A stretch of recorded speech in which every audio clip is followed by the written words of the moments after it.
आवाज आ रही है? मैं Audible? Yes, Okay. Good morning, everyone. On behalf of the School of Media and Communication Studies, Pimpri Chinchwad University, I, Abhishek Chaudhary, welcome you to today's webinar on careers in radio, featuring our expert faculty speaker, Pooja Tolis. Pimpri Chinchwad University, proudly part of the PCET, boasts a 33-year legacy of excellence in education. We continue to lead by preparing young leaders for the future. PCU, a cornerstone of PCET's esteemed educational tradition spanning over 3 decades, remains committed to nurturing the next generation of leaders. Our university, comprising of several renowned schools, each dedicated to experience in the respective field. Among them are the School of Engineering and Technology, School of Management, School of Design, School of Sciences, School of Liberal Arts and Humanities, School of Pharmacy, School of Law, and the School of Media and Communication Studies. Within our School of Media and Communication Studies, we offer an array of programs tailored to meet the evolving demands of the industry. This include BA in Journalism, Media and Communication Studies, BSc in Animation, VFX and Multimedia Sciences, BBA in Advertising, Events and Public Relations, and BBA in Digital Filmmaking. We invite you to join us as we delve into the latest developments and opportunities within these fields in our forthcoming webinar. Before we start, let's just have a small glimpse about our prestigious university. I request Sharon if she can play the video. Thank you, Sharon. The Pimpri Chinchwad Education Trust has established a state-private university known as Pimpri Chinchwad University at Sate, Vadgaon Mawar in Pune Metropolitan Regional Development Authority. It is a 30-acre campus of academic facilities and amenities for students and teachers to help them to achieve their fullest potential. The Pimpri Chinchwad University campus is well connected with the cities Pune and Pimpri Chinchwad by road through Mumbai-Pune National Highway number 4 as well as Mumbai-Pune Expressway. Also, railway station Kanhe is at 1 kilometer distance. The nearest airport is Pune Airport. PCU has its different verticals which prepares leaders from different fields. School of Engineering and Technology.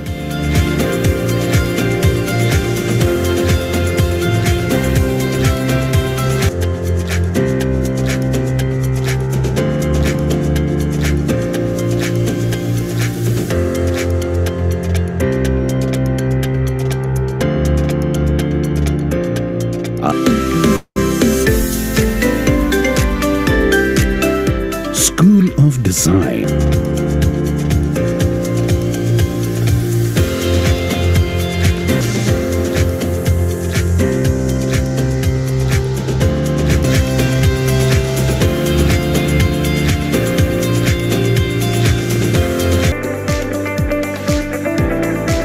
School of Media Arts and Communication Studies by incorporating cultural activities, events, and organized tours and trips, fostering a holistic development approach. In a sense, Pimpri Chinchwad University is not just an institution. It is a vibrant ecosystem that nurtures talent, fosters creativity, and provides a platform for students to thrive in every aspect of their academic journey. PCU Bus Transport provides service across the city. Pimpri Chinchwad University, transformative education that empowers success in a rapidly evolving world.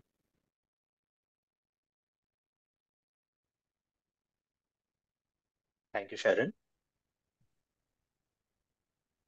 Before we move ahead, I would also like to welcome our Honorable Vice Chancellor, Dr. Manimala Puri Ma'am, our Pro Vice Chancellor, Dr. Sudeep Thepde sir, respected deans, directors, head of institutes, faculty members, and all the students who have joined us for this event. This webinar aims to provide deep insights in the field of radio and offering a highlight about the career opportunities in the changing landscape of this industry.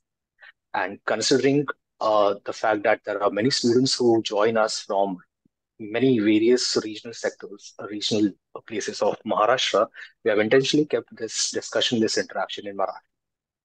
Now, I'd like to introduce our guest, our expert faculty, Pooja Dolas, a member of our School of Media and Communication Studies. Pooja brings a wealth of experience from her experience in media industry and with particular expertise in radio. She has worked as a voiceover artist, an actor, and also she has worked and has been part of film production. Her professional background encompasses her roles as RJ and music manager for Radio City, for Red FM as RJ, and also as a morning show producer.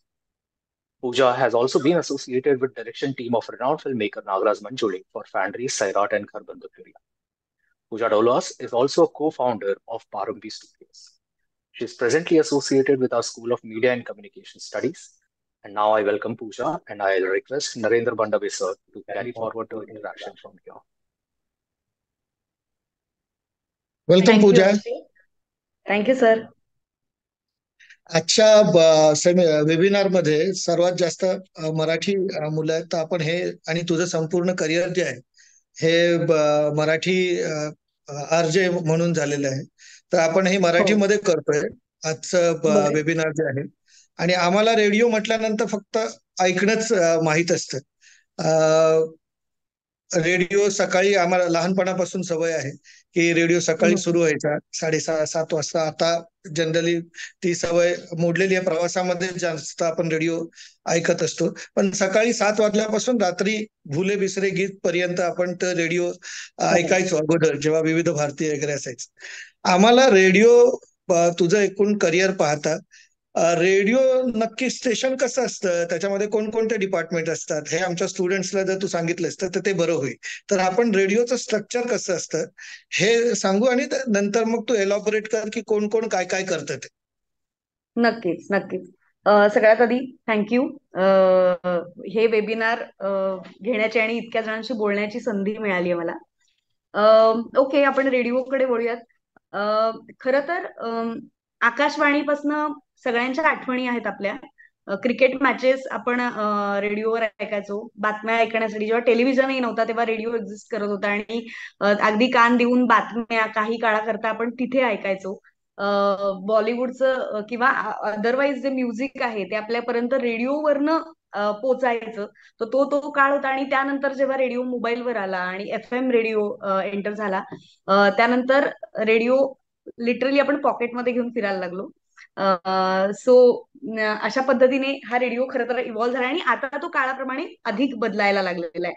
तर रेडिओमध्ये तुम्ही म्हणालात तसं एक RJ असतो जो आपल्याशी बोलत असतो आणि तो अधिकाधिक आपल्याला ऐकू येत असतो आणि त्याच्यासोबत असतं खूप सारं म्युझिक आणि काही जाहिराती सुद्धा.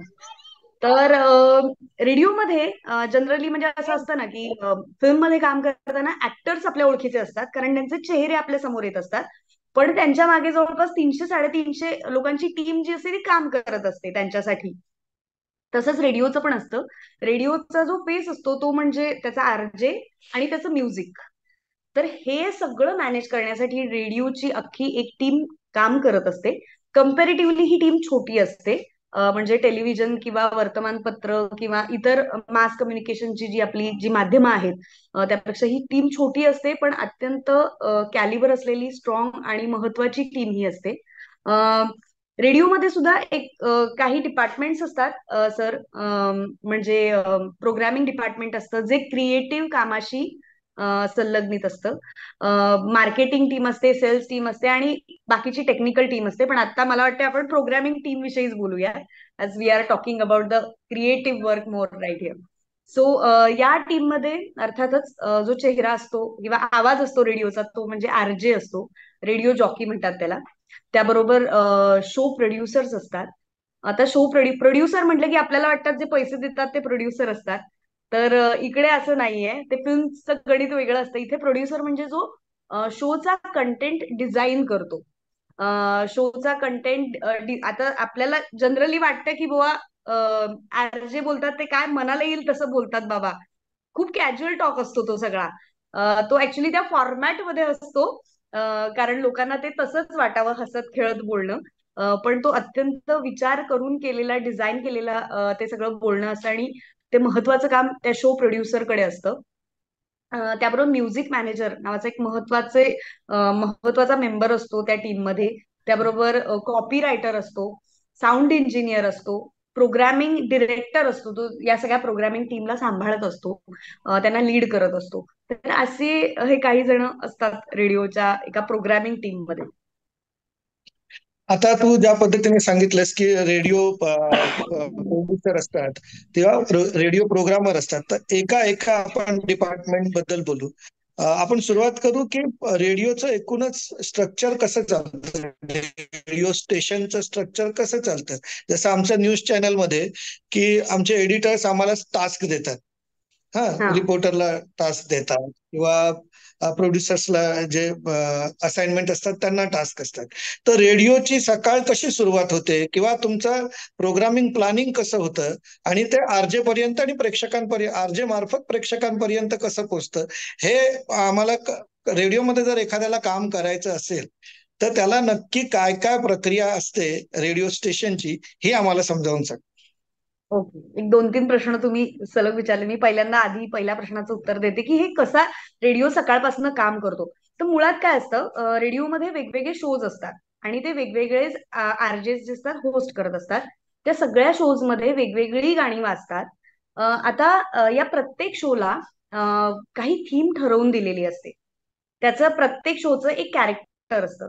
जनरली मॉर्निंग शो आणि इव्हिनिंग शो म्हणजे सकाळी 7 ते 11चा शो आणि संध्याकाळी 5 ते 9चा शो यांना ड्राईव्ह टाइम शोज म्हणतात किंवा प्राईम टाइम शोज म्हणतात, ज्यावेळी ते सगळ्यात जास्त ऐकले जातात रिसर्चनुसार. कारण लोक खूप ट्रॅव्हल करत असतात. मग अशा वेळी शक्यतो जनरली सकाळी जसं आपल्याला सवय असते ना, पहिल्यांदा उठून आपण बातम्या ऐकतो किंवा आपण पेपर वाचतो. तर ऑडियन्सला काय आवडतं, लिसनर्सला काय आवडतं, तर बातम्या ऐकायला किंवा महत्वाच्या काय घटना घडल्यात बाबा हे ऐकायला त्यांना आवडतं, त्याच्यावर चर्चा करायला आवडते. मग सकाळच्या शो मध्ये काय असतं, तर सकाळच्या शो मध्ये ह्या सगळ्या गोष्टी जास्त इन्कॉर्पोरेट केलेल्या असतात. सकाळी उठून आरजे फक्त खरं तर ऑफिशियली अशा खूप हार्ड न्यूज द्यायला अलाउड नाहीये रेडिओवर, सेन्सिटिव्ह गोष्टी, कारण ते जर्नलिझमचा तो एक पार्ट येतो. तर ते अजून रेडिओला तितक्या हार्ड न्यूज देणं अजून अलाउड नाहीये. पण तरी सुद्धा त्या वेगळ्या पद्धतीने सांगितल्या जातात. त्या थोड्या जस्ट एक ठळक जे काही पेपरात आले बाबा, हा हा आजच्या या ठळक बातम्या आहेत बुवा, असं काहीतरी करून सांगितलं जातं. त्याबरोबर जो महत्वाचा मुद्दा आहे आणि शक्यतो जो लोकल मुद्दा आहे, कारण रेडिओ लोकल लिसनर्स बरोबर कनेक्ट करतो आणि रेडिओची ती आजची सगळ्यात मोठी खासियत आहे, जी इतर मास कम्युनिकेशन बरोबर होत नाही. कारण तो जो आरजे असतो तो थेट लोकांशी बोलत असतो, त्यांचे प्रश्न मांडत असतो, त्यांच्या बरोबर कनेक्ट होणाऱ्या गोष्टी बोलत असतो. तर तिकडच्या परिसरातले जे काही महत्वाचे मुद्दे आहेत त्यांच्याशी संबंधित, ज्याचा त्यांच्या आयुष्यावर परिणाम होऊ शकतो, त्या विषयावर तो बोलतो. बऱ्याचदा त्याच्यावर एखादा कॉन्टेस्ट असतो, लोकांचे ओपिनियन घेतले जातात किंवा एखादा नियम बदलला असेल वाहतुकीत किंवा असं काही एक्सपर्ट्सचं ओपिनियन घेतला, तर अशा अनेक गोष्टी त्याप्रमाणे डिझाईन केलेल्या असतात आणि शक्यतो त्या मॉर्निंग शो मध्ये असतात. जनरली दुपारचे शो 11 ते 2चे शो वगैरे असतात. त्याचं असं असतं की असं रिसर्च सांगतो की गृहिणी ते शोज अधिक ऐकतात. मग गृहिणींचा विचार करून त्या शोचं डिझाईन केलेलं असतं. मग त्यामध्ये वेगवेगळ्या रेसिपीज असतात, अगदी सिरियल्स विषयी गप्पा असतात, गॉसिप्स असतात, असं काहीतरी असतं. नंतरचा वेळ जो असतो तो थोडा निवांत व्हायचा असतो. मग त्यावेळी असं सुदिंग बॉलिवूड म्युझिक जे थोडंसं जुनं असेल असं वाजवलं जातं. मग नंतर एक इव्हिनिंग शो असतो जो पुन्हा ड्राईव्ह टाइम शो असतो, लोक प्रवास करत असतात पण जरा घरी जायच्या मूडमध्ये पेपी असतात. सो त्या पद्धतीचं म्युझिक आणि त्या पद्धतीचा टॉक असतो. कॉन्टेस्ट जास्त या वेळी असतात आणि मग रात्रीचा शो निवांत, जुनी गाणी, थोडं स्लो म्युझिक आणि त्याबरोबर अशा निवांत गप्पा असतात. तर असा साधारण एक रेडिओचा दिनक्रम असतो. आणि तर मुळात ते जे काही बोलणार आहेत आणि ते ज्या पद्धतीचं म्युझिक वाजवणार आहेत, हे सगळं त्या पद्धतीचा रिसर्च करून ठरवलेलं असतं. तर असा असतो साधारण रेडिओचा, म्हणजे जो आपल्याला ऐकू येतो तो दिवस. आता अर्थात त्यामध्ये काम करणाऱ्या प्रत्येकाचा दिवस कसा असतो याबद्दल आता सांगू का, म्हणजे? हा हा, तू सांगू शकते ना की ओके. नक्की तर एखादा प्रोग्राम स्ट्रक्चर झालं सकाळचं. आता हा एक सकाळी 9 वाजल्यापासून वगैरे असं सुरू झालं. म्हणजे माणसांचे कामं चालू असतात, गृहिणी आपल्या जेवण बनवताना करत असतात किंवा घाई गडबडीमध्ये असतात, नोकरदार जाणारे जे असतात. तर त्यांच्यासाठी तुम्ही स्पेसिफिकली असं काही प्लॅन करता का रेडिओमध्ये, की नाही आता या वेळेला अशा पद्धतीचं आपण गाणी लावली पाहिजे, की असे अपडेट दिले पाहिजे, अशा पद्धतीने तुम्ही करता ते? ऍब्सल्युटली. म्हणजे तेच मी म्हणते की रिसर्च केलेला आहे, याच्याबद्दल रिसर्च केलेला आहे आणि होतही असतो. हा दर काही महिन्यांनी रिसर्च होत असतो की एखाद्या शोची, एखाद्या कंटेंट साठीची लिस्नरशिप कशी आहे आणि तो ठराविक ऑडियन्स तो शो का ऐकतोय. तर त्याच्यावरनं हे अंदाज बांधले गेलेले आहेत की प्राईम टाइम शो कुठला आहे, मधल्या वेळेचा मिड मॉर्निंग शो म्हणतात तो कुठला आहे, तो कोणासाठी द्यायचा आहे. ऐकत बरेच जण असतात, पण तो जो मेजर टार्गेट ऑडियन्स आहे किंवा लिस्नर आहे त्यांच्यासाठी तो कार्यक्रम डिलिव्हर केला जातो. तर हो, ते सगळं ठरलेलं असतं. अगदी स्पेसिफिकली म्हणाल तर म्हणजे असं जसं सकाळचं सांगितलं, लोक फार सकाळच्या महत्वाच्या बातम्या ऐकण्याच्या किंवा महत्वाचे इश्यू डिस्कस करण्याच्या मूडमध्ये असतात. त्यामुळे मॉर्निंग शोला त्या पद्धतीचा कंटेंट, दुपारी गृहिणींसाठी, त्याच्यानंतरचा काळ थोडा निवांत असतो म्हणून त्यांच्यासाठी, आणि रात्रीचा पुन्हा ड्राईव्ह टाइम शो हा थोडं कॉन्टेस्ट, मजा मस्ती, आणि शनिवार रविवारचं म्हणाल तर ते अजूनच वेगळं असतं. म्हणजे चक्क शनिवारी संध्याकाळी 5 नंतर डिस्को किंवा रिमिक्स म्युझिक सुरू होतं, कारण शनिवारी पार्टी मूड मध्ये असतात लोक.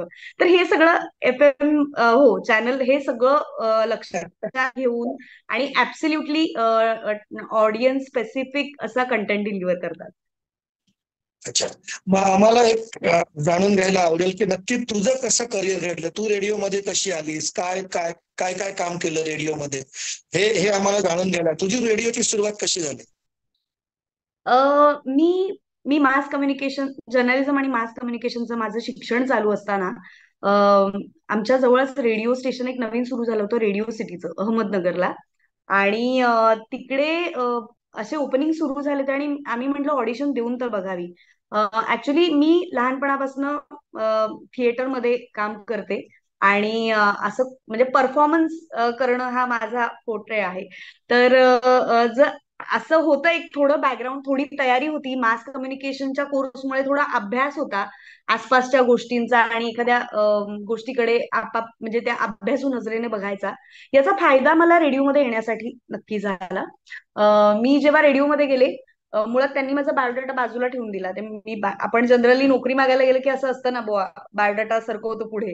तर त्यांनी असं बाजूला ठेवला आणि म्हणाले की नाही नाही नाही नाही नाही, ते सगळं बाजूला राहू दे, तू काय करते ते सांग. तर मुळात इथे कसं होतं तर तुमचा बायोडाटा, तुम्हाला किती मार्क पडलेत या 10वीला आणि 12वीला आणि ग्रॅज्युएशनला, ह्या सगळ्यापेक्षा तुम्ही काय करता, तुम्ही कसे आहात, तुमचा सेन्स ऑफ ह्युमर कसा आहे, तुमचं प्रेझन्स ऑफ माइंड कसं आहे. कारण हा रेडिओ लाईव्ह आहे, तो तिकडे तुम्ही तुमची वोकॅबलरी कशी आहे. म्हणजे तुम्हाला एक 10 मिनिटं जो बोलायचा कंटेंट आहे तो 40 सेकंदात किंवा 1 मिनिटात मांडता येतोय का. ह्या ही जी तुमची स्ट्रेंथ आहे, हे तुमचे स्किल आहेत, त्याची परीक्षा होते या इंटरव्ह्यू मध्ये. आणि त्याच पद्धतीचा माझाही इंटरव्ह्यू झाला होता. ऑडिशन द्यायला सांगितली होती. छोट्या लिंक्स, याला लिंक म्हणतात, रेडिओवर आरजे जे बोलतात त्यांना लिंक म्हणतात, कारण ते 2 गाण्यांना लिंक करतात. सो त्या लिंक्स करायला सांगितल्या होत्या आणि तेव्हा सिलेक्शन झालं आणि मी मॉर्निंग शो करायला लागले. त्यांची मॉर्निंग शोची रिक्वायरमेंट होती. असा खूप मोठा कन्सोल असतो तुम्हाला. ते मुळात हा लाईव्ह FM रेडिओ बद्दल, आता माझं बॅकग्राऊंड FM रेडिओचं आहे. लाईव्ह असतो, खूप मोठा एक कन्सोल असतो की जे तुम्हाला सगळं, म्हणजे एकाच वेळेला तुमचा माईक तुम्हाला ऑपरेट करायचा असतो, काही SFX साऊंड इफेक्ट्स असतील तर ते वाजवायचे असतात, तुमचं झाल्यावर गाणी प्ले करायची असतात, कधी कधी कॉलर्स लाईव्ह असतात ते तुम्हाला घ्यायचे असतात. हे सगळं काम तुम्हाला त्याच 1 मिनिटात एका वेळी करायचं असतं. सो हे त्या पद्धतीने थोडंसं चॅलेंजिंग, पण सवय झाली की ते तुमच्या डाव्या हाताचा, काय म्हणतात ते, डाव्या हातचं काम असतं. आणि रेडिओ हा माझ्या, म्हणजे जसं मला वाटतं की इट्स अ ड्रीम जॉब. म्हणजे काय हवं असतं ना तुम्हाला, की तुमच्या बरोबर एक मस्त तुमचा स्टुडिओ आहे, गाणी आहेत तुमच्या सोबत आणि मध्ये मध्ये तुम्हाला बोलायचंय. तर हे फारच भन्नाट काम आहे. माझा प्रवास असा सुरू झाला. मी आधी सिटीमध्ये काम केलं, आणि ज्यावेळी अकोला, जळगाव, नांदेड इथला FM रेडिओवरचा मी पहिला आवाज होते. लोकांचं प्रचंड प्रेम मिळालं. त्यानंतर मी रेड एफ एम मध्ये संग्रामची प्रोड्युसर म्हणून जॉईन झाले. अरे वा. तर मग का आरजे नंतर मग प्रोड्युसर तू झालीस, बरोबर आहे. हो आता आम्हाला हो सांग की आपण आरजे हा पार्ट जो आहे तो महत्वाचा आहे आणि जो जास्त ग्लॅमरस आहे त्याच्याकडे आपण नंतर येऊ. मला ओके याचं सांग की याच्या स्क्रिप्टिंग जास्त म्हणजे जे एखादा प्रोग्राम असेल, आता रेडिओमध्ये जेव्हा आपण करिअर अपॉर्च्युनिटी डिस्कस करतोय तर रेडिओतला स्क्रिप्ट हा खूप महत्वाचा भाग आहे. तर याच्या स्क्रिप्टिंगला तुमच्याकडे काय काय असणं गरजेचं आहे, म्हणजे तुमचं क्वालिफिकेशन काय असावं, त्याच्यानंतर तुमच्याकडे स्किल्स काय असाव्या रेडिओ स्क्रिप्टिंगसाठी. तर त्याच्याबद्दल आम्हाला सांग की जे स्टुडंट्स आहेत आपले आता, की त्यांना या गोष्टी समजतील की आपल्याकडे रेडिओमध्ये जर एखादा स्क्रिप्ट, जर आपल्याला स्क्रिप्ट रायटर बनायचं रेडिओमध्ये, तर माझ्याकडे काय स्किल असायला हवं. ओके. पहिल्यांदा हे सांगते की एक कॉपी रायटर म्हणून एक जॉब प्रोफाईल असतं जे खूप महत्वाचं असतं. शक्यतो आरजे जे बोलतो त्याच्या स्क्रिप्ट नसतात. आरजे विचार करतो आणि तो ते बोलतो. पहिल्यांदा सवयीसाठी बाबा आपल्याला कमी शब्दात बोलायचं म्हणून ते लिहिलं जातं अगदी काही दिवस. त्याच्यानंतर आरजेला ती बोलायची सवय होते, त्यासाठी स्क्रिप्ट नसतात. पण कॉपी रायटर जो असतो तो महत्वाचं काम हे करत असतो की या व्यतिरिक्त रेडिओवर बरंच काही काही वाचतं जे आपल्याला पटकन स्ट्राईक होत नाही बऱ्याचदा. तो असतो रेडिओचा प्रोमो, रेडिओचं टीजर, रेडिओच्या जिंगल्स, जाहिराती आणि विशेष काही कार्यक्रम असतील, फेस्टिवल्स असतील, कुठली कॅम्पेन्स असतील, त्यासाठीचं विशेष करून जे लिखाण असतं ज्याच्याने त्या कार्यक्रमाकडे लोक ओढून येतात, लोकांना पटकन स्ट्राईक होत, अच्छा हे असं आहे का. तर ते जे महत्वाचं सगळं लिखाण आहे ते कॉपी रायटर करतो. आणि हे महत्वाचं आहे, याच्यासाठी स्किल्स लागतात. ते म्हणजे मुळातच रेडिओ जो आहे तो आहे, तो रेडिओ नेहमी बॅकग्राऊंडला वाचत असतो, आपण आपलं आपलं काम करत असतो, आपण रेडिओ कधी कान लावून ऐकत थांबत नाही. त्यामुळे त्या लिस्नरला टॅप करून तुमचा मेसेज त्याच्या कानापर्यंत पोहोचवण्याचं अत्यंत महत्वाचं काम तिथं कॉपीरायटर करतो. त्याच्यासाठी अत्यंत मोजके, महत्वाचे, योग्य शब्द त्याला लिहावे लागतात, जे लोकांना हुक करतील, बांधून ठेवतील आणि त्यांच्यापर्यंत कमीत कमी वेळात योग्य तो मेसेज देतील. तर ते खूप महत्वाचं काम आहे.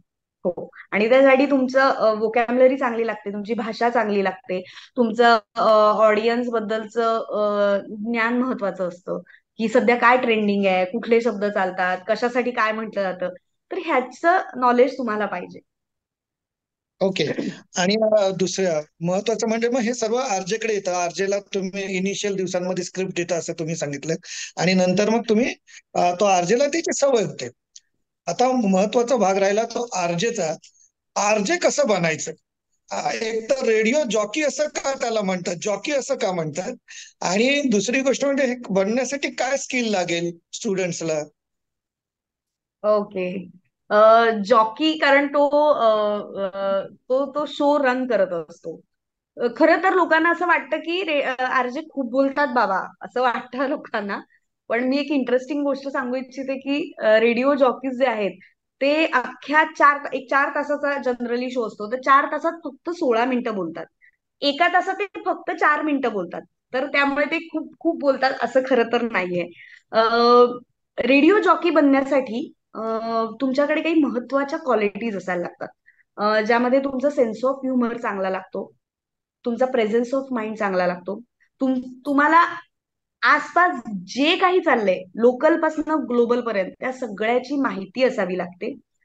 तुम्हाला क्रिकेट बद्दल सगळं माहिती असलं पाहिजे, तुम्हाला बॉलिवूड बद्दल सगळं माहिती असलं पाहिजे, तुम्हाला म्युझिक बद्दल सगळं माहिती असलं पाहिजे. आणि याच्या पलीकडे जाऊन तुमचा स्वतःचा असा प्रत्येक गोष्टीकडे बघण्याचा एक अप्रोच असला पाहिजे, कारण तोच तुम्हाला इतर स्टेशन पासून, इतर जॉकीज पासून वेगळा ठरवतो. त्यामुळे तुमचा तुमचा अप्रोच असणं हे खूप महत्वाचं आहे. तर हे स्किल सेट तुमच्याकडे असला पाहिजे. आता हे जनरली असं आपल्याला वाटतं की अरे ह्याच्यासाठी काही शिकायला नको, पण असं नसतं.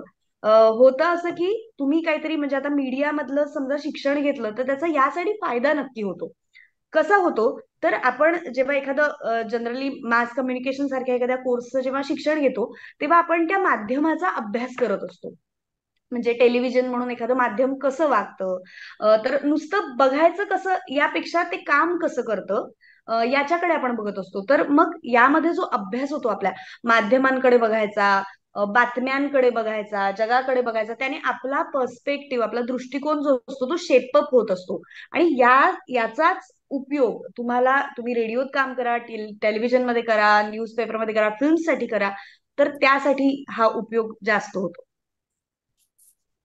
तर आरजे बनायचं ओके. असेल तर हे सगळं तुम्हाला लागतं. येस. आणि एखाद्या आरजेची एखादी क्रेज तयार होते. जसे मुंबईमध्ये पण खूप आरजे आहेत ज्यांची क्रेज आहे. पुण्यामधले संग्राम मलिष्का आहे, बरोबर, जितूराज मलिष्का आहे, आहे, पुण्यामध्ये संग्राम बरोबर. संग्राम हा, आहे. हो संग्राम बरोबर तू काम केलेलं आहे. हो एक तर हो. आम्हाला इथं जाणून घ्यायला आवडेल की आरजे आणि ऑडियन्सचं कनेक्शन चांगलं होण्यासाठी आरजे काय विशेष अशी मेहनत घेतात का? कारण की आवाज हाच ऐकताना, कारण की आम्हाला मुंबईमध्ये असताना मलिष्काची एक प्रचंड क्रेज होती. हा, तिचं बोलण्याचा लकब होती. त्याच्यानंतर तिला ज्या पद्धतीचं तिचं डिलिव्हरी होती कार्यक्रमाची, चॉईसेस ऑफ सॉंग्स होते. त्याच्यानंतर ती काही इश्यूज घ्यायची, लोकांशी थेट बोलायची. तर ते ते जे आहे ते करण्यासाठी तुम्हाला कशा पद्धतीने तुम्ही स्वतःला ऑडियन्स बरोबर कनेक्ट करता, हे याच्यासाठी काय आरजे विशेष प्रयत्न करतात का? ऑडियन्स बरोबर कनेक्शन होतं. म्हणजे सर खरं सांगायचं तर आता गंमत अशी आहे की जसं एकेका शोचा जॉनर असतो, त्याचा एक स्वभाव असतो प्रत्येक एक शोचा, की कुठल्या वेळेत तो वाचतोय. त्याप्रमाणे प्रत्येक रेडिओ स्टेशनचा स्वतःचा एक जॉनर आहे. म्हणजे रेड एफ एम वर मलिष्का येते, तर रेड एफ एमचा स्वतःचा जॉनर आहे की इट्स लाईक दे से बजाते रहो. सो ते सगळ्यांनी वाजवत असतात. तर तुम्ही बघाल की रेड एफ एमचे आरजे म्हणजे मलिष्का ही तशीच बोल्ड आणि डॅशिंग आहे, आणि तो तिची पर्सनॅलिटी आहे. बरोबर तुम्ही बोला की ती पर्सनॅलिटी जी आहे ती एक तर तुम्ही जशी कॅरी करता, तुम्हाला लोक आपोआप जोडले जातात. म्हणजे काही आरजे ते खूप सॉफ्ट बोलतात, ते खूप अगदी पर्सनल होऊन बोलतात. जसा लवगुरू होता रेडिओ सिटीवरचा, जो काही तसे प्रश्न सोडवायचा लोकांचे, प्रेमासंबंधीचे वगैरे. तर ते ते जॉनर्स असतात त्यांचे, आणि त्याप्रमाणे ते स्वतःला कॅरी करतात. तशी तशी त्यांची पर्सनॅलिटी असेलच असं खरं तर नसतं, पण ती त्यांच्या शोची किंवा त्यांच्या रेडिओ स्टेशनची म्हणून एक आयडेंटिटी असते, पर्सनॅलिटी असते, ते कॅरी करत असतात. आणि लोकांबरोबर जोडण्याचं म्हटलं तर लोक जोडले जातात. कारण एकतर जसं मी म्हटलं, रेडिओ हे लोकल माध्यम आहे. तर तुम्ही लोकांचे प्रश्न बोलताय, थेट त्यांच्याबरोबर जे काही चाललंय त्याच्याविषयी तुम्ही चर्चा करताय, ते तुमच्याशी जोडले जातात. लोकांबरोबर कॉन्टेस्ट खेळले जातात, त्याच्याने ते तुमच्याशी जोडले जातात. त्याचबरोबर लोकांचं ओपिनियन विचारलं तर बऱ्याच प्रश्नांवर, तर लोकांना ते द्यावंच. म्हणजे हा अनुभव आहे की एकदा तुम्ही जर ओपन केलं एखादं कॉन्टेस्ट किंवा एखादं ओपिनियन, तुम्ही विचारलं लोकांना, तर फोन म्हणजे खणखणत असतो. मी नाही म्हणणार, कारण रेडिओमध्ये खणखणत नाही, त्याचे लाईट्स ब्लिंक होत असतात, आवाजाचं हे आहे ते. तर इतकं होत असतं की आम्हाला ते म्हणजे शो संपला तरी लोक फोनच करत असतात. तर इतका प्रचंड रिस्पॉन्स असतो लोकांचा. आणि लोकांनी नुसता कधीतरी तुम्ही फोन केलात की तुम्हाला गिफ्ट मिळाले बाबा, तर लोक अक्षरशः म्हणजे जशी एखाद्या आपण बघतो ऍक्टर सेलिब्रिटीसाठी क्रेझी असतात, तसेच ते रेडिओसाठी पण, आरजे साठी पण असतात. काही रेडिओ शोज मध्ये किंवा रेडिओ स्टेशनला असे काही ऍक्टिव्हिटीज डिझाईन केलेल्या असतात की आरजेस घरी जातात लोकांच्या, त्यांचे वाढदिवस सेलिब्रेट करतात. किंवा काही आता तुम्ही मिरचीवर मुरगा वगैरे ते ऐकलं असेल कधी कदाचित, तर ते लोकांची खेचतात फोन करून. ते ह्याच्याने सगळ्यांनी अर्थात लोक त्यांच्याशी जोडले जातात. हो एक तर मी एक मध्यंतरी सिनेमा पाहिला होता, तुम्हारी सुलूक. हो त्याच्यामध्ये हो. गृहिणी जी आहे ती हा. रेडिओ स्टेशन मध्ये जाते, तिथे ऑडिशन देते आणि मग तिला रेडिओवर काम मिळतं. तर एवढं सोपं असतं का रेडिओवर काम मिळणं? की की बाबा ठीक आहे, तुमचा थोडासा आवाज ठीक आहे, तर तुम्हाला लगेच रेडिओवर काम करायला मिळतं. तर इतकं सोपं असतं का, की किती कठीण असतं? अं, मी मगाशी जसं म्हंटल, हो, त्या सुलूला पटकन काम मिळालं. आणि त्या फिल्म मधली सिच्युएशन खरं तर थोडीशी वेगळी होती. त्या प्रोड्युसरला चॅलेंज करण्यासाठी सुद्धा तिला काम मिळालं होतं. आणि हा, गंमत त्या फिल्म मध्ये तुम्ही जशी बघितली, तर तो प्रोड्युसर तिला काहीतरी वेगळंच करायला सांगायचा, पण ती काहीतरी वेगळंच करायची जे तिला जमत होतं. आणि ती अत्यंत पर्सनली कनेक्ट होत होती लोकांना, आणि त्यामुळे तो शो चालला होता त्या फिल्म मधला. तर हे अत्यंत महत्वाचं स्किल आहे जे एका आरजेला आलंच पाहिजे, ते म्हणजे लोकांशी कनेक्ट होता येणं. म्हणजे ते असं म्हणतात ना, जे पर्सनल असतं तेच ग्लोबल युनिव्हर्सल असतं. तर जे एखादी ठेच लागल्यावर जे मला होतं तेच तुम्हाला होऊ शकतं. तर ती ती नॅक जी आहे, ते स्किल जे आहे ते कळलं पाहिजे आरजेला. अर्थात ते तिला जसा रोल मिळाला तो फिल्म मधला होता, असं असं प्रत्यक्षात होत नाही. तुमच्याकडे काही स्किल सेट असावा लागतो, तुमच्याकडे एक अप्रोच असावा लागतो. तर आणि त्यानंतर तुमची निवड होते. ते तितकं सोपं नाहीये. हे जनरली लाईव्ह प्रोग्राम्स असतात, रेडिओचे जे प्रोग्राम्स असतात ते लाईव्ह असतात. आणि लाईव्ह मग असतात. अशा वेळी आरजेवर एक जबाबदारी असते लाईव्ह प्रोग्राम कंडक्ट करताना. एक तर लाईव्ह प्रोग्राम करणं किती, एक ऑफलाईन प्रोग्राम करणं योग्य म्हणजे चांगलं चॅलेंजिंग, की लाईव्ह प्रोग्राम करणं चॅलेंजिंग? असं असं होतं का की ऑफलाईन मध्ये तुम्हाला एकदम कंट्रोल ऍटमॉस्फिअर मिळतं त्यामुळे तो प्रोग्राम चांगला होतो, आणि लाईव्ह मुळे थोडस जास्त एक्साइटिंग असतं, असं काही होतं का आरजे करताना? खूप चांगला प्रश्न आहे सर. खरं तर दोन्ही ऑफलाईन आणि ऑनलाईन अशा दोन्ही प्रोग्रामची स्ट्रेंथ वेगवेगळी आहे. ऑफलाईन जे कार्यक्रम असतात त्यामध्ये तुम्ही बरचसं बोलून मग थोडं एडिट करू शकता, असं करू शकता म्हणजे तुमच्या काही चुका झाल्या तर. आणि तो ऑफकोर्स तो खूप तुमच्या कंट्रोल मधला कार्यक्रम असतो, त्यामुळे तो पण चांगला होण्याची अर्थातच शक्यता असते. तुम्ही जसं लाईव्ह प्रोग्राम विषयी बोलात सर, एकदम बरोबर आहे. तो अधिक एक्साइटिंग असतो आणि तो खूप चॅलेंजिंग यासाठी असतो कारण मी मगाशी असं म्हटलं की तुम्हाला एक अख्खा मुद्दा सांगायचा आहे ज्याला अनेक अप्रोचेस आहेत, आणि त्याच्यासाठी एक 5 मिनिटं लागणार आहेत, पण ते तुम्हाला 40 सेकंदात सांगायचंय. तर हे चॅलेंजिंगच काम आहे. तर ह्या 2 लिंक मध्ये साधारण 3 गाणी असतात आणि एक गाणं साधारण 3 मिनिटाचं असतं. एक 12 मिनिटं तुम्हाला मिळतात, ज्या 12 मिनिटात तुम्हाला विचार करायचा असतो की तुम्हाला पुढचा मुद्दा काय बोलायचा आहे आणि तो कसा बोलायचा आहे आणि तो इंटरेस्टिंगली कसा बोलायचा आहे, की ज्याच्याने लोक हुक होतील. आणि त्यामध्येच तुम्हाला काय करायचं असतं, तर आधीच्या गाण्याविषयी बोलायचं असतं आणि नंतर येणाऱ्या गाण्याविषयी बोलायचं असतं. असं एवढं सगळं घेऊन तुम्हाला त्या लाईव्ह कार्यक्रमामध्ये बोलायचं असतं. तर हे अधिक चॅलेंजिंग आहे डेफिनेटली. दुसरं चॅलेंज लाईव्ह कार्यक्रमात असं असतं की तुम्ही समजा एखादं लोकांना कॉन्टेस्ट ओपन केला किंवा काही कशावर तरी मत विचारलं, तर बऱ्याचदा असं होतं तेव्हा फोन यायला सुरुवात होते. पण ते जे फोन असतात अर्थातच ते, आता आपण याला लाईव्ह म्हणू आणि प्लस रेकॉर्डेड म्हणू, कारण ते खूप फोन असतात, खूप फोन. मग काय केलं जातं तेवढ्या 12 मिनिटात फोन घेतले जातात, त्यांच्याशी बोललं. आता लोकांना खूप बोलायचं असतं, तर त्यामुळे ते खूप बोलतात. मग त्यात मात्र एडिटिंग होतं. त्या 12 मिनिटातले जे काही आलेले आहेत ते इंटरेस्टिंग कॉल्स घेतले जातात, त्यामध्ये थोडंसं एडिटिंग होतं आणि मग ते एअर होतात, ऑन एअर जातात ते. तर तसं म्हटलं तर ते त्यावेळी आलेले लाईव्ह कॉल असतात आणि मग पण ते स्टील ते रेकॉर्ड होऊन मग ते जातात. लाईव्ह शो चॅलेंजिंग यासाठी आहे कारण तुमचा प्रचंड प्रेझेन्स ऑफ माइंड असायला पाहिजे. तुम्ही काय बोलताय यावर तुमचा कंट्रोल पाहिजे. तुम्ही एखादी अशी गोष्ट की जी प्रोव्होकेटिव्ह आहे ती बोलणं टाळलं पाहिजे. कधी कधी आपल्या तोंडून जातो ना, आपण सहज बोलता बोलता असं कधी चुकून दुसऱ्या स्टेशनचं नाव घ्याल असं, म्हणजे अशा अनेक गोष्टी असतात की ज्या रेडिओवर किंवा मास मीडियावर आपल्याला बोलणं अलाउड नसतं. त्या माध्यमाची म्हणून एक लिमिटेशन असतात. अशा गोष्टी जाऊ नये ह्याचं भान प्रचंड तुम्हाला लागतं. तर अशा काही गोष्टी असतात ज्या लाईव्ह शो मध्ये प्रचंड चॅलेंजिंग असतात, पण म्हणूनच कदाचित ते जितकं चॅलेंजिंग तितकं ते अधिक एक्साइटिंग असतं.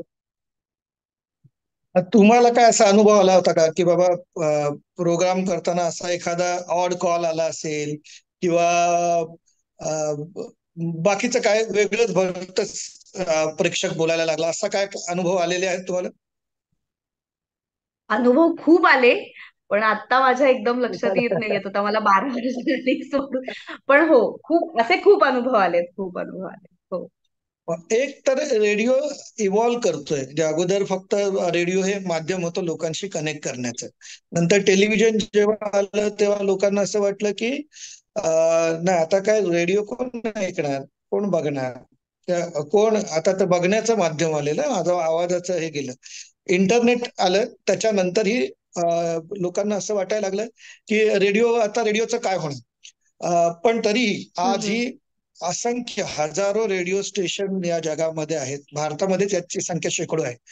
तर रेडिओ या इंटरनेटच्या जगामध्ये रेडिओ मध्ये काम करणं हे एकतर एकतर रेडिओ हे करिअर निवडू शकतो का आपण, आणि जर निवडलं तर मग त्याच्यासाठी आपल्याला काय काय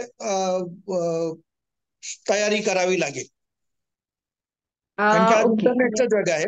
आणि मी याला तुला एक जोडून आणखी एक प्रश्न विचारतो की जे रेडिओमध्ये होते ते आता पॉडकास्टिंगच्या दिशेने, रेडिओ आणि पॉडकास्टिंग जनरली आता कसं ते कन्व्हर्जन झालेलं आहे या सर्व गोष्टींचं. म्हणजे जो रेडिओ प्रोग्राम आहे तोच जो पॉडकास्टिंग आहे तेच, व्हिडिओ पॉडकास्टिंग जे आहे तेच रेडिओला तुम्ही इंटरनेट रेडिओमुळे तिथे ब्रॉडकास्ट करताय. तर हा जो प्रवास आहे याच्यासाठी रेडिओ कसा बदललेला आहे हे आम्हाला एकदा जाणून घ्यायचं. ओके, पहिल्या प्रश्नाचं आधी उत्तर देते की जेव्हा वाटायचं की आता टेलिव्हिजन आलं किंवा इंटरनेट आलं तेव्हा रेडिओ जाईल, पण असं नाहीये. म्हणजे असं म्हणतात ना, जो बदलतो तो टिकतो. तर रेडिओ बदलला आणि रेडिओ टिकलाय आणि रेडिओ अजून पुढची काही वर्ष नक्की असणार आहे. ही खरं तर $1 मिलियन इंडस्ट्री आहे, ती अशी पटकन कोलॅप्स होणारी नाहीये. आणि जसं मी म्हटलं, रेडिओ बदलत गेलाय. म्हणजे पूर्वी तो फक्त ऐकू यायचा, आता तो दिसायलाही लागलाय. कारण बरेचसे आरजे आहेत ते सोशल मीडियावर आलेले आहेत. आणि खरं सांगायचं तर त्यांना ते कंपल्सरी आहे. आणि आता एक बिझनेस किंवा प्रोफेशन म्हणून मी नक्की हे सांगते की अशा लोकांना आजकाल आरजे म्हणून अधिक संधी मिळतीये, ज्यांना हजारोंमध्ये फॉलोअर्स ऑलरेडी आहेत. म्हणजे आता जर कोणाला आरजे इथून पुढे व्हायचं असेल तर हे अगदी म्हणजे ही फॅक्ट आहे की तुमच्या इतर स्किल सेट बरोबर तुमचे ऑलरेडी सोशल मीडियावर जितके जास्त फॉलोअर्स आहेत की तुमच्या संधी सुद्धा यासाठी अधिक आहेत. मला सांगायला नक्की आवडेल की म्हणजे radio, FM radio specially launch व्हायच्या काही फेजेस असतात. तर त्यामध्ये अगदी 2022 मध्ये जी थर्ड फेज आली होती त्याच्यामध्ये 839 नवीन रेडिओ स्टेशन देशात सुरू झाले. तर यावरनं आपल्याला कळू शकतं की रेडिओ एक्झिस्ट फक्त करत नाही, तर रेडिओ ह्याच्या पलीकडे भरपूर वर्ष असणार आहे. म्हणजे अदरवाईज एवढी इन्व्हेस्टमेंट आणि एवढे रेडिओ स्टेशन सुरू करण्याचं काही कारण नव्हतं. एकाच रेडिओ स्टेशनची एकाच शहरांमध्ये अनेक आहेत. म्हणजे आता पुण्यामध्ये म्हणायचं तर रेडिओ मिर्चीची 2 स्टेशन्स आहेत. एक जनरली म्युझिक वाजवतं, एक मिर्ची लव म्हणून आहे, किंवा इतरही शहरांमध्ये बिग FMचं आहे जे फक्त एक रेट्रो म्युझिक वाजवतं आणि एक फक्त जे सगळं म्युझिक वाजवतं. तर एकच रेडिओ स्टेशनची वेगवेगळ्या जॉनरच्या म्युझिक साठीची अनेक रेडिओ स्टेशन ओपन होत आहेत. सो यावरनं आपल्याला हा अंदाज येऊ शकतो की रेडिओ स्टेशन्स व्यवस्थित असणार आहेत. तुम्ही रेडिओमध्ये अगदी आवर्जून करिअर करू शकता. आणि मगाशी म्हटलं तसं काही विशेष गोष्टी आहेत ज्याचे स्किल सेट तुमच्याकडे असले पाहिजेत, ज्याचा अप्रोच असला पाहिजे, थोडं बॅकग्राऊंड असलं पाहिजे तुमच्या या माध्यमांच्या शिक्षणाचं, ज्याचा उपयोग तुम्हाला होतो. एक तर हे झालं, आपण आतापर्यंत आपण कमर्शियल रेडिओ बद्दल बोललो, FM बद्दल बोललो, जे कमर्शियल रेडिओ आहे. एक सरकारतर्फे किंवा ज्या सामाजिक संस्थांतर्फे किंवा कुठलाही प्रायव्हेट जो ग्रुप आहे तर तो ग्रुप कम्युनिटी रेडिओ सुरू करतो आपल्या एका स्पेसिफिक कम्युनिटीसाठी किंवा स्टुडंटसाठी किंवा आणखी याच्यासाठी. तर ह्या कम्युनिटी रेडिओमध्ये करिअर कशा पद्धतीचं असतं, हे कम्युनिटी रेडिओ म्हणजे काय हे आम्हाला अगोदर समजावून सांग. ओके. मुळात साधारण 4 प्रकारचे रेडिओ एक्झिस्ट करतात. एक गव्हर्नमेंटचा रेडिओ असतो, आपण आकाशवाणी म्हणतो. त्याच्यानंतर FM रेडिओ स्टेशन आहेत, कम्युनिटी रेडिओ स्टेशन, आणि आता ऑनलाईन रेडिओ स्टेशन झालेले आहेत. तर त्यापैकी कम्युनिटी रेडिओ हे जे आहेत ते अर्थात त्याच्या नावातच त्याचं उत्तर आहे की एक स्पेसिफिक कम्युनिटी ने सुरू केलेले, स्पेसिफिक कम्युनिटीसाठी म्हणून त्याचा उद्देश किंवा अधिक कंटेंट डिलिव्हर करणारे रेडिओ स्टेशन आहेत. तर याचा रीच थोडा असतो, छोटा असतो जरा, एक 15-16 किलोमीटर्स पर्यंतचा त्याचा रीच असतो. पण आता गंमत अशी आहे की त्यांचे ऍप्स त्यांनी सुरू केले आहेत.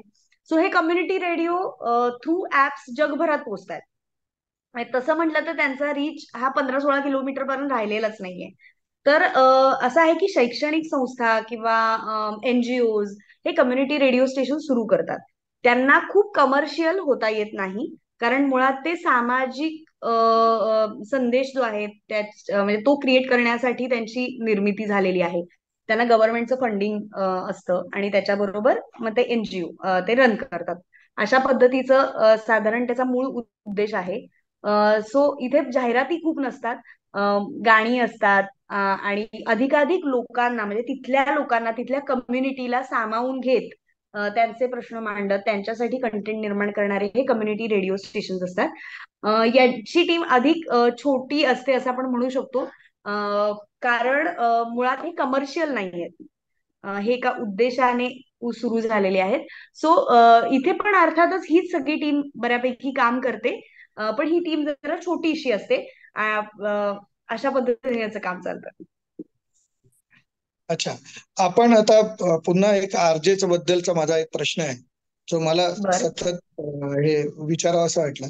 जसं ते लवगुरु टाईप जे हे असतात ना, प्रोग्राम्स असतात किंवा थेट प्रेक्षकांशी संवाद साधण्याचे जे प्रोग्राम्स आहेत, याच्यामध्ये जेव्हा एखाद्या आरजेची वगैरे असं घडतं का अनेकदा की माणसं रेडिओ स्टेशनवर येतात त्यांना भेटण्यासाठी वगैरे, असं झालेलं आहे? हो हो हो, अगदी. अगदी डेफिनेटली. म्हणजे आता मी जसं म्हटलं की खरंच काही शोज असे असतात की ज्यामध्ये तुम्ही थेट लोकांचे प्रश्न सोडवत असता, किंवा प्रश्न सोडवत नाही म्हणत, पण ते एका प्रकारचं शेअरिंग होत असतं. आणि काही काही वेळेला तर ते अगदी म्हणजे पर्सनल वाटावं इतकं छान शेअरिंग चालू असतं आणि इतकं छान बॉन्ड तयार झालेला असतो आणि लोकांना ते आपले मित्र वाटायला लागतात. म्हणजे जनरली आम्ही रेडिओवर बोलताना असं सांगितलं जातं की एकेरी ऑडियन्स तुमचा एकेरी आहे, अशा पद्धतीने बोला. म्हणजे थेट त्या माणसाला वाटावं की तो तुमच्याशीच बोलतोय, आरजे. असं बऱ्याचदा सांगितलं जातं. तर हो, लोकांना तसं वाटतं. लोकांना खूप ते पर्सनल टॉक वाटतो बऱ्याचदा, आणि लोक येतात भेटायला. लोक फोटो काढतात, घरी बोलवतात, जेवायला बोलवतात, लग्नाला बोलवतात. म्हणजे मला म्हणजे माझे तेव्हाचे म्हणजे 10 वर्षापूर्वीचे जे लिस्नर्स होते ते आजही माझ्या टचमध्ये आहेत, काही काही लिस्नर्स अगदी अकोल्याचे, जळगावचे, नांदेडचे. तर लोक खूप छान बॉन्ड तयार करतात या सगळ्या प्रोसेसमध्ये. ही खूप याच्यामध्ये सुंदर आपण गरज. याच्यामध्ये आपण जर कॅटेगराईज केलं तर हम्म, ग्रामीण भागामधला रेडिओ लिसनर आणि हम्म. अर्बन म्हणजे शहरी भागामधला अर्बन लिसनर, हा रेडिओ लिसनर, तर याच्या कॅटेगराईज आपण जर केलं तर सर्वात जास्त संख्या ही कोणाची असते?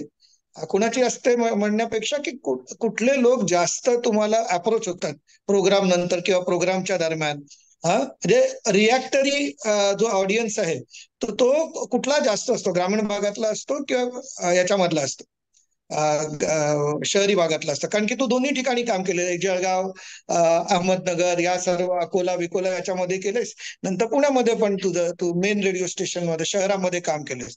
तर मला ते ऑडियन्स बद्दल जाणून घ्यायचंय की कुठला जास्त असतो की सर्वसाधारणच असतात? ओके. नाही, असं काही नाही. सगळेच जण तितक्याच प्रेमाने अप्रोच होतात. आणि एक छोटीशी इंटरेस्टिंग गोष्ट म्हणजे मी म्हंटल तुम्हाला की मी अकोला, जळगाव, नांदेड वगैरे या सगळ्या ठिकाणीचा माझा शो जायचा. पण ती गंमत अशी होती की मी शो करायचे अहमदनगरवरनं. मी जसं म्हटलं रेडिओ बदलतोय, तर तो त्यावेळी असा तो पहिलाच प्रयोग होता की तो आम्ही एकाच ठिकाणी अहमदनगरला बसायचो. पण अहमदनगरवरनं आमचा रेडिओ हा अकोला, जळगाव, नांदेड, सांगली, सोलापूर आणि अहमदनगर या 6 जिल्ह्यांमध्ये ऐकू जायचा. सो आम्ही असायचो अहमदनगरलाच, पण ह्या सगळ्या ग्रामीण भागात तो ऐकू जायचा. पण दोन्हीकडचे ओके. लिस्नर्स, हा मी तुम्ही प्रश्न असा होता की भेटायला किती येतात. कॉलिंग सगळीकडेच भरपूर असतं. भेटायला येणाऱ्यांची संख्या ऐकू असणाऱ्यांपेक्षा अगदी 5-6% असते, जे भयंकरच क्रेझी असतात किंवा बक्षीस घ्यायला आलेले असतात. तिकडे तेव्हा जास्त भेटण्याची ओढ असते लोकांना. पण फोन करायचं म्हटलं तर सगळेच जण खूप फोन करतात. असं काही शहर किंवा आता ग्रामीण भाग नाही. आता अँड्रॉइड फोनमुळे काय झालंय की इंटरनेट रेडिओ आलेला आहे. जगामध्ये बसून कुठल्याही भागामध्ये बसून आता आपण तुर्कीचे रेडिओ ऐकू शकतो, पाकिस्तानचे रेडिओ ऐकू शकतो.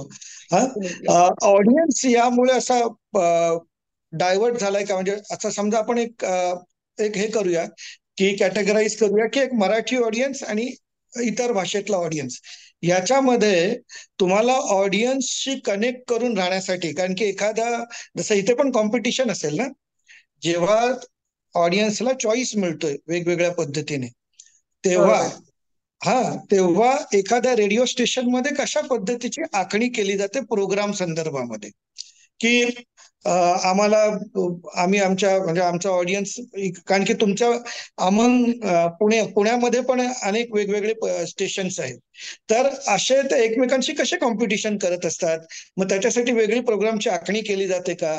एखादा प्रोग्राम जर चांगला चालणारा असेल, जसं लव गुरु चालणारा होता, तर त्याचं रिपीट टेलिकास्टिंग केलं जातं का? अशा, म्हणजे मला तर प्रोग्रामिंग या भागाबद्दल, रेडिओतलं प्रोग्रामिंग या भागाबद्दल तू सांग. हो, ऍब्सोल्युटली. रेडिओचं जे प्रोग्रामिंग असतं ते प्रचंड अपडेट, म्हणजे आठवड्याचा प्लॅन वगैरे असं काही नसतो. रेडिओला दर 2 दिवसाला, दर एका दिवशी, दर त्या दिवशी प्लॅन बनत असतो. कारण जगात घडामोडी अनेक, म्हणजे आता समजा दिवाळीचा काहीतरी माझा शो चालू आहे, पण काहीतरी भलतंच भयंकर असं घडलेलं आहे, भयंकर इन द सेन्स मोठं असं घडलेलं आहे, जे लोकांशी अधिक कनेक्ट करणार, म्हणजे गॅसच्या किमतीच वाढल्या बाबा एक 400 रुपयांनी. तर म्हणजे इतर तो कॉन्टेंट आहे माझा, जो ज्याने माझा अख्खा शो व्यापलेला आहे बाबा, डिझाईन केलेला, पण त्याच्यावर हा सगळ्यात महत्वाची झालेली घटना आहे की ज्याच्याबद्दल मला बोलायचंय. तर ते ते इन्कॉर्पोरेट केलंच जातं. तर मुळात रेडिओ हा अखंड अपडेट होणार आहे. आता तुम्ही जे म्हणालात की प्रोग्रामिंग मध्ये अदरवाईज ही जी कॉम्पिटिशन आहे, की जो डिजिटल आता रेडिओ पण आलेला आहे, तर हो, ऑडियन्स नक्कीच थोडा विभागला गेलाय, हे डेफिनेटली झालंय. ज्यांना त्या रेडिओची सवय आहे, जे एक, हा हा, त्यात ते ते तर आहेच आणि नवी पिढी जी आहे ती ऑफकोर्स ती मोरवर ह्याच्याकडे वळलेली आहे, बऱ्यापैकी डिजिटल रेडिओ आणि ग्लोबल रेडिओकडे ती वळलेली आहे. जगात काय चालू आहे हे त्यांना समजा ऐकायला मिळत असेल तर त्यांना ते नक्की आवडतं.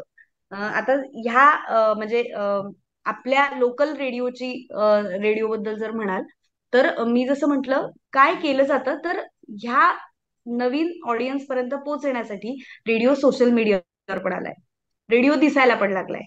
म्हणजे एखाद्या महत्वाच्या माणसाबरोबर त्यांना इंटरव्ह्यू करायचा असेल, तर तो फक्त रेडिओवर ऑन एअर होत नाही, तर तो शूट पण केला जातोय, तो सोशल मीडियावर पण येतोय. तर अशा पद्धतीने तो ह्या पिढीपर्यंत किंवा ह्या ऑडियन्स पर्यंत पण पोहोचण्याचा प्रयत्न करतोय. हे असं होत आहे. त्याचबरोबर सोशल मीडिया, मी जसं म्हटलं की ज्यांचे फॉलोअर्स जास्त आहेत त्यांना अधिक एंट्री मिळतीये. त्याचबरोबर जे ऑलरेडी एक्झिस्ट करतायत त्यांना फॉलोअर वाढवण्याकडे, मग तुम्ही असं करत राहा, काहीतरी तुम्ही असा कंटेंट डिलिव्हर करा किंवा तुम्ही तुमच्या सोशल मीडिया पोस्ट जास्त पोस्ट करा. म्हणजे आता हा बिझनेसचा भाग म्हणून मी सांगते की अशा पद्धतीने, म्हणजे आरजेसच्या पर्सनल लेवलला पण ह्या ऑडियन्सला इन करून घेण्यासाठी असे प्रयत्न केले जात आहेत. त्याचबरोबर म्हणजे तुम्ही ऑन ग्राउंड ऍक्टिव्हिटीज वाढवल्या जात आहेत. म्हणजे तुम्हाला मॉलमध्ये कधी लोक दिसतील रेडिओवाले, जे एखाद्या मूवीला प्रमोट करतायत किंवा अजून काहीतरी करतायत. अशा पद्धतीने सुद्धा ऑन ग्राउंड ऍक्टिव्हिटीज वाढवण्याकडे मोठा कल आहे. अवॉर्ड फंक्शन्स आता रेडिओचे केले जात आहेत मोठे मोठे. तर अशा पद्धतीने म्हणजे स्वतःचा एक्झिस्टन्स अजून स्ट्रॉंग करण्यासाठी रेडिओ फॉर्मॅट्स बदलतायत आणि अजून काही गोष्टी करण्याकडे वळत आहे. जास्तीत जास्त हॅपनिंग राहण्याचा प्रयत्न रेडिओ स्टेशन्स करून करण्यात येतो. माझा शेवटचा प्रश्न आहे, कारण की खूप स्टुडंट्स आहेत आपल्या बरोबर. एक शेवटचा प्रश्न असा आहे की टेक अवे जर असेल आजच्या याच्यातून, करिअर पॉइंट ऑफ व्ह्यू, तर अशा 3 कुठल्या गोष्टी आहेत ज्या विद्यार्थ्यांनी लक्षात ठेवल्या पाहिजे, जो या कोर्समध्ये एनरोल होणार आहे? ओके. मुळात म्हणजे आता रेडिओ संदर्भात बोलायचं तर रेडिओमध्ये आरजे सोडून अनेक लोक काम करू शकतात. रेडिओ आरजे म्हणून स्पेशली जाताना फक्त तुमचा आवाज बघितला जात नाही, रादर आवाज नंतरच बघितला जातो. त्याच्या पलीकडे जाऊन मी जसं म्हटलं, तुमचा presence of mind, sense of humour, तुम्ही लोकांशी कनेक्ट कसे करताय, तुमची भाषेवरची पकड कशी आहे, तुम्हाला लोक कळतात का, तुम्हाला आसपासचं ज्ञान आहे का, तुमचा अप्रोच कसा आहे जगाकडे बघण्याचा किंवा एखाद्या कुठल्याही घडलेल्या घटनेकडे बघायचा तुमचा अप्रोच कसा आहे, या सगळ्या गोष्टी प्रामुख्याने बघितल्या जातात. आरजेच्या पलीकडे जाऊन music manager, copy writer, show producer अशा अत्यंत क्रिएटिव्ह पोस्ट आणि करिअर ऑपॉर्च्युनिटीज आपल्याला रेडिओमध्ये करता येऊ शकतात. रेडिओमध्ये पहिल्यापासून म्हणजे अगदी सुरुवातीचा पगार सुद्धा उत्तम आहे. त्यामुळे रेडिओमध्ये म्हणजे स्पेशली एफएम रेडिओमध्ये म्हणजे हो जनरली तो कन्सर्न असतोच. आज इतकी महागाई वाढली की आपल्याला हा कन्सर्न असायलाच पाहिजे.